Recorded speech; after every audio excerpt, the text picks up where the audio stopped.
Assalamualaikum warahmatullahi wabarakatuh. Kembali lagi di channel INTV, Islam Nusantara TV.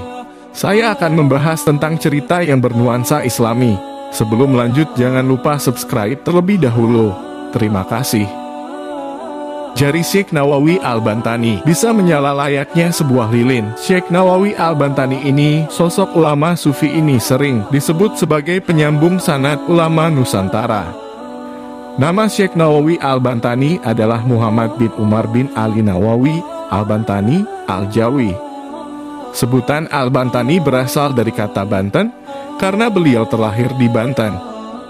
Syekh Nawawi Al-Bantani juga merupakan ulama produktif yang menulis kitab-kitab penting sebagai referensi pembelajaran di pesantren.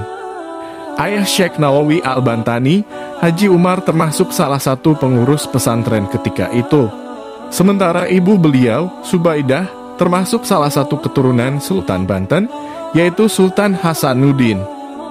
Syekh Nawawi Al-Bantani dikenal sebagai ulama Nusantara yang diakui dunia karena karya-karyanya serta keluasan ilmu di bidang fikih, tafsir, akidah, tasawuf, dan ilmu keislaman lainnya.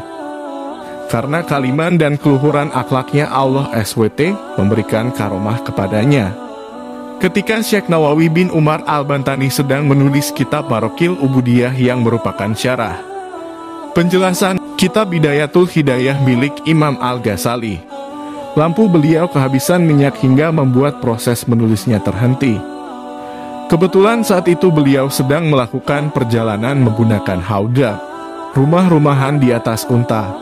Beliau yang kesulitan untuk menulis kemudian berdoa kepada Allah. Jika sekiranya kitabnya ini baik dan bisa bermanfaat bagi umat, maka beliau meminta cahaya agar beliau bisa meneruskan menulis.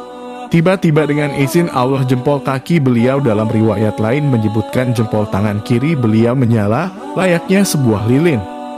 Hingga akhirnya beliau bisa menyelesaikan kitabnya tersebut.